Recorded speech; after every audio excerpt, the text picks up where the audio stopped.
بسم الله الرحمن الرحيم.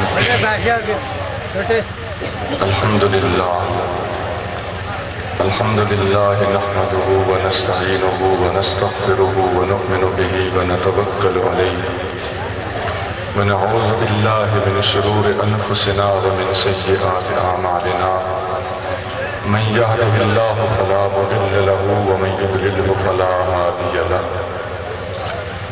ونشهد أن لا إله إلا الله وحده لا شريك له ونشهد أن سيدنا ومولانا محمدا عبده ورسوله أما بعد فأعوذ بالله من الشيطان الرجيم بسم الله الرحمن الرحيم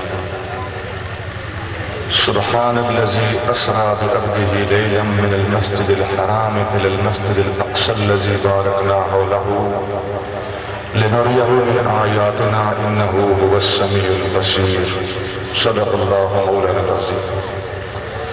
إن الله وملائكته يصلون على النبي يا أيها الذين آمنوا صلوا عليه وسلموا تسليما.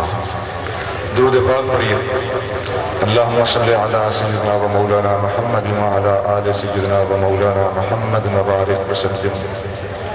الصلاة والسلام عليك يا سيدي يا رسول الله وعلى آلك وأصحابك يا سيدي يا حبيب الله.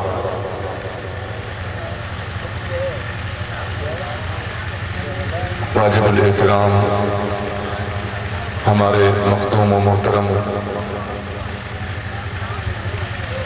جناب حضرت پیر سید صفدر حسین شاہ صاحب قادری سروری دامت برکاتہم العالیہ،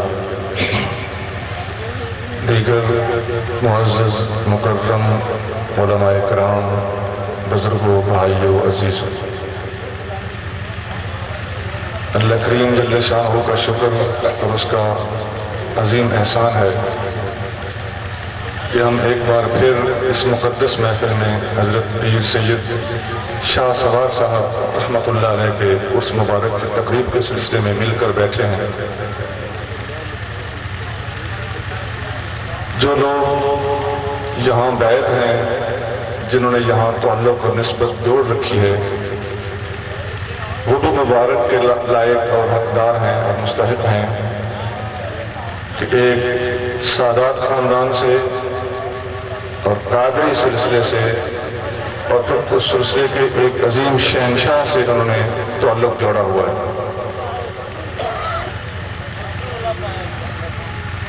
فقیر یہ بات پورے وثوق سے عرض کرتا ہے کہ جو لوگ یہاں بیعت ہیں اور جو لوگ آپ لوگوں کے وسیلے سے اور توسط سے اور کوششوں سے یہاں پر مزید پیر سید صفدر حسین شاہ صاحب کے ہاتھ پر بیعت کریں گے، اللہ کی خاطر اور اللہ کے محبوب کی خاطر بیعت کرنے والا بندہ انشاءاللہ العزیز اس بیعت اور تعلق کا مزہ قیامت کے دن چکھ لے گا. اس کا فائدہ اس کو وہاں پر ملے گا اور یقیناً ملے گا.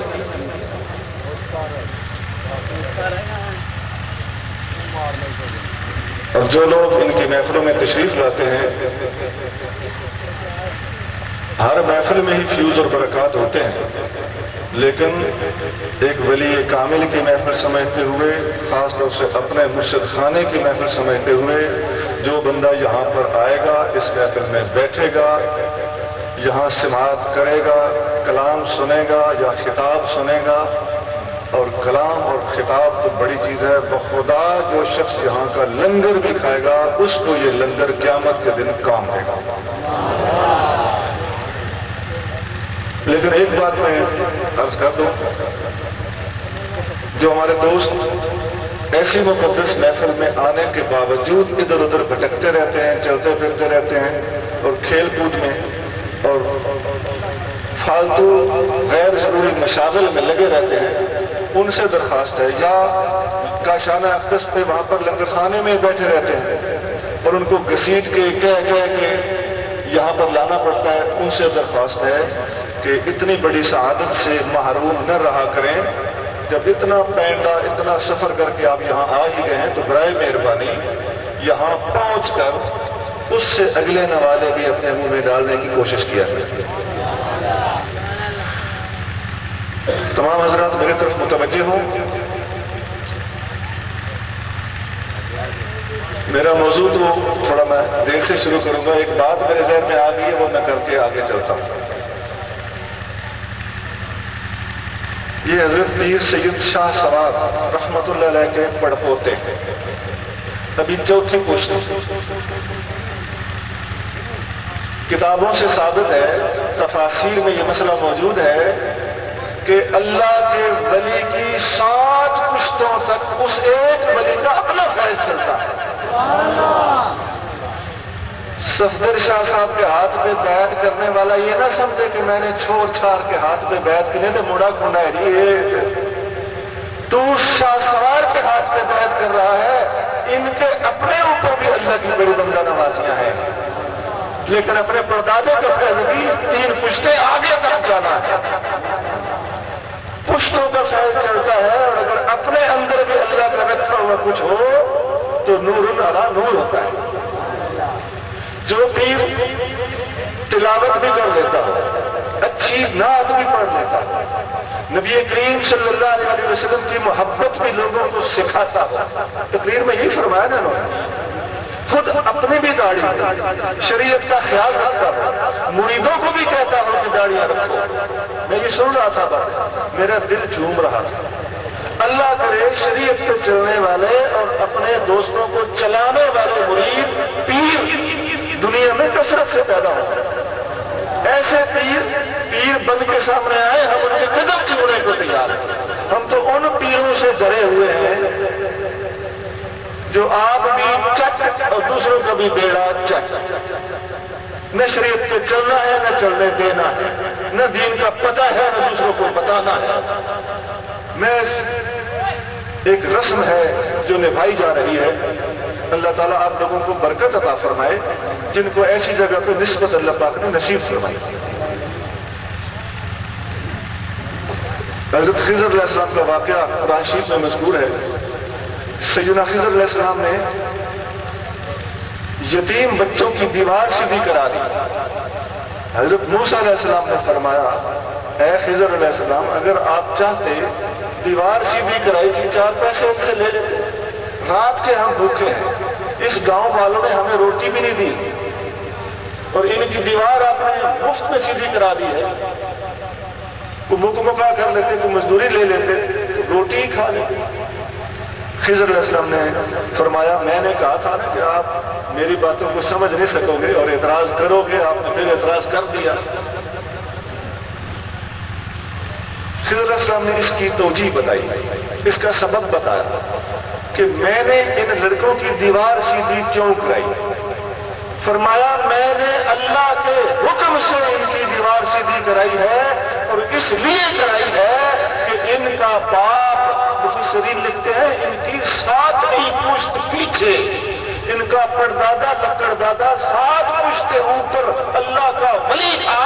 اللہ نے اس ولی کا احترام کرتے ہوئے، اس کا اعزاز تسلیم کرتے ہوئے، اس کو عزت دیتے ہوئے اس کی 7ویں پشت کے پڑپوتوں کو اللہ پاک نے دنیا کے اندر آسائش فراہم کرنا پسند فرمایا. میرے مرشد کریم ایک مرتبہ پیر صاحب پگارا، یہ جو پیچھے جن کا وصال ہو، سکندر شاہ مردان رحمت اللہ علیہ، یہ اس وقت اپنی عمر میں تھے. ہمارے مرشد کریم ان سے ملاقات کرنے کراچی میں ایک کارساز کے قریب ایک کنگری ہاؤس ہے، پیر صاحب پگارا تھا وہاں پر کاشانہ، وہاں تشریف لے گئے. وہاں گئے تو ہمارے مرشد کریم کی عمر لگ بھگ 85 برس تھی، اور پیر صاحب پگارا ابھی 45 سال کے تھے. ہمارے مرشد کریم نے جوتے اتارے، اندر بیٹھنے لگے. مریدوں نے ان کے جوتے اٹھا لیے. پیر صاحب پگارا نے جوتے اتارے، میرے مرشد کریم نے پیر صاحب پگارا کے جوتے اٹھا لیے. اور ہمارے ایک بھائی نے کہا، سائیں آپ پیر صاحب ہمارے بھی جوتے کیوں اٹھا رہے ہیں؟ وہ تو نوجوان ابھی، آپ ان کے استاد ہیں، ہمارے مرشد کی ان کے استاد ہیں، ہمارے مرشد پاک سے پیر صاحب پگارا نے مشکات تک پڑھا تھا، یہ پیر صاحب پگارے کو انپڑھ نہ سمجھنا۔ ان کی جمعیت علماء سکندریہ وہاں پر پوری علماء کی جمعیت ہے، جس میں مفتی محمد رحیم صاحب سکندری اس وقت شیخ الحدیث ہیں، ان کے مدرسے میں جامعہ راشدیہ ہے۔ یہ میں ایک ضمنی بات کر رہا ہوں۔ ہمارے پیر بھائی نے عرض کیا حضور آپ ان کے جوتے کیوں اٹھا رہے ہیں؟